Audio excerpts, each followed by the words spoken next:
지금 농가께서 이제 포도 재배하면서 가장 어려움을 겪는 것 중에 하나가 이제 풀베기 작업입니다. 그래서 보통 이제 일반 농가께서 만일 내가 초생재배를 한다, 그럴 경우에는 풀을 뭐 적게는 5번, 많으면 7번까지도 이렇게 1년에 풀을 깎는 경우가 있는데요. 그래서 이제 그거를 농가가 그런 작업을 기피하기 때문에 토양에다 뭐 멀칭합니다. 그래서 멀칭은 뭐 흑색 비린이나 아니면 차광망이나 이런 걸 등을 이용해서 멀칭을 하는데, 그래서 이제 농가께서 풀 때문에 멀칭하는 거는 그 작업 때문에 그러니까 그 부분은 조금 바람직하지는 않지만 그래도 해도 된다. 근데 다만 멀칭을 한 포도원에서 주의할 점은 멀칭한 밭에서 내가 토양에 수분이 없는지 판단할 때 뭐 멀칭된 비닐 등을 걷어내고 그 안에 흙을 만져보는 건 다소 바람직하지 않다. 왜냐면 멀칭된 흙 같은 경우는 한 달 이상 물을 주지 않아도 토양에서 증발되지 않기 때문에 땅이 늘 축축합니다. 그래서 그거로 판단하지 마시고, 멀칭된 밭도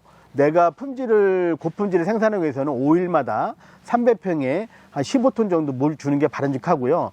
그리고 내 나무가 수분이 있는지 없는지 판단하는 방법 중을 하나를 알려드리도록 하겠습니다. 먼저 이 포도밭의 포도잎이 이 땅으로 향한다든지, 포도잎 끝이 땅으로 향한다든지, 아니면 포도송이가 꽃 떨어진 자리가 땅으로 향한다든지, 그런 경우는 이제 수분이 부족하다고 볼 수 있습니다. 따라서 지금의 이 포도밭도 이거보다는 잎이 이 정도로 해서 나를 바라보고 있는 게 맞다. 그리고 아직은 현재는 이제 포도알이 달리지 않고 꽃송이 상태지만, 포도알이 달렸을 때도 포도알 끝이 꽃 떨어진 자리가 나를 바라볼 수 있는 게 바람직한 수분 상태다. 그래서 그거를 흙을 만져서 판단하기보다는 포도잎이나 포도알의 상태를 보고 토양 수분을 판단했으면 좋겠습니다.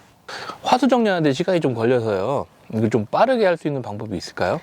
지금 보면 우리가 이제 아까 좀 전에 말씀하신 대로 우리가 꽃을 다듬게 할 때 우리가 1차, 2차 지해 처리 표시기를 보통 이게 한 꽃송이 2개를 남긴다 그러면 이 아래 것부터 하나씩 딸 때는 보통 꽃송이 하는데 한 20초 정도 소요가 됩니다. 그래서 그거보다는 내가 꽃송이를 남기고자 하는 길이 뭐 3이나 3.5cm 남긴다 그러면 이 정도 끝을 잡고 여기다 이제 두 번째 손가락이랑 세 번째 손 사이에 이 꽃송이를 낀 다음에 이렇게 훑어주면 되겠습니다. 이렇게.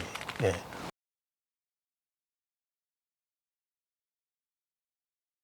훑어주면 이렇게 한 뭐 2초 이내 할 수 있고요.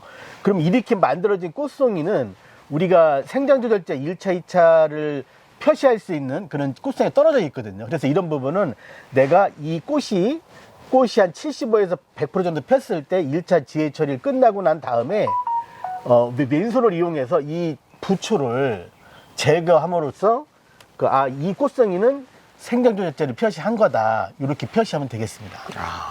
확실히 빠르겠네요. 보통은 그렇게 안 하시죠? 그렇죠. 보통은 저희 같은 경우는 이제 여기를 위에 남겨놓다 생각하고 길이 이렇게 잘라놓고 이렇게 가위 잡는 상태로 해야겠구나. 가위를 잡고 넣고 이렇게 훑고 이렇게 가거든요. 우리가 여기 두 송이를 이렇게 남겨놓거든요. 그러니까 확실히 훑어버리는 게 조금 빠르겠네요. 밑에서 끝까지. 왜냐면 여기 남는 것들이 좀 있거든요. 이렇게 긴 것들은 한번 또 가위로 해서 잘라줘야 되니까, 아니면 이걸 따주고 작업을 해야 되니까. 이렇게 훑기는 훑는데 저희도 근데 이제 잘못하면 여기 끊어지기도 하거든요. 그러니까 아예 그냥 그러느니 밑에서부터 훑어버리고 나머지 부초를 이용해서 처리 표시를 하는 것도 하나의 방법이긴 하겠습니다. 빠르고 오히려.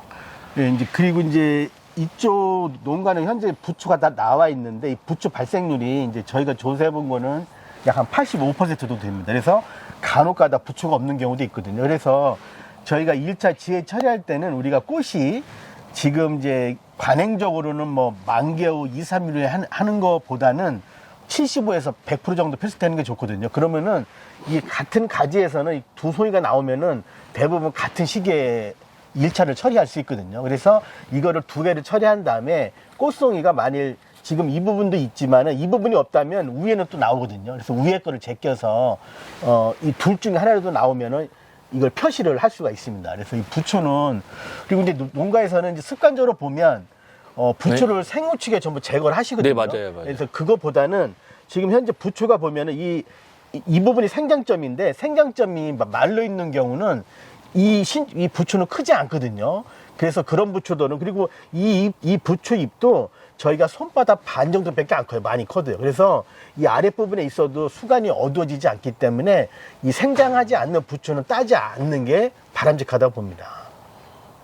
아, 그러니까 부초가 계속 커 나가지 않는다. 예, 예. 그런 말씀인 거잖아요. 네, 그래서 우리가 이제 보통 이 부초건, 이 가지건 생장하는 애들은 끝이 대부분 이렇게 말려 있습니다. 끝으로. 네네. 그래서 이렇게 나처럼 휘어 있는 애들은 생장을 하는 거고, 끝이 이렇게 반듯하게 쭉 뻗은 애는 생장하지 않거든요. 아. 네, 그런 식으로 얘는 생장하는지 안 하는지를 판단할 수가 있겠습니다. 근데 한 두 입 나오다가 멈출 수도 있고, 그렇죠. 세 입 나와서 멈출 네, 수도 네. 있고, 그런. 근데 아마 세 입 정도 나오면 걔는 클 가능성이 크고요. 보통 멈춘다면 한두 입 정도, 한두 특히 한 입에서? 입 정도. 한입 정도에서? 그 정도에서 보면은, 이거는 생장을 멈출 수 있다, 멈추겠다 느낄 수 있고요. 그리고 보통 이제 두 번째 송이보다 아래쪽에 발생되는 부추는 대부분 왕성하게 생장하지 않으니까 그냥 놔둬도 될 것 같습니다. 근데 어디 하나 봤는데는 막 원초처럼 막 커버리는데, 본초처럼. 네, 그런, 이게 지금. 맨 밑에서 이렇게 올라온 애들이, 요런 애들이 막 이렇게, 얘하고 같이 커더라고요. 예.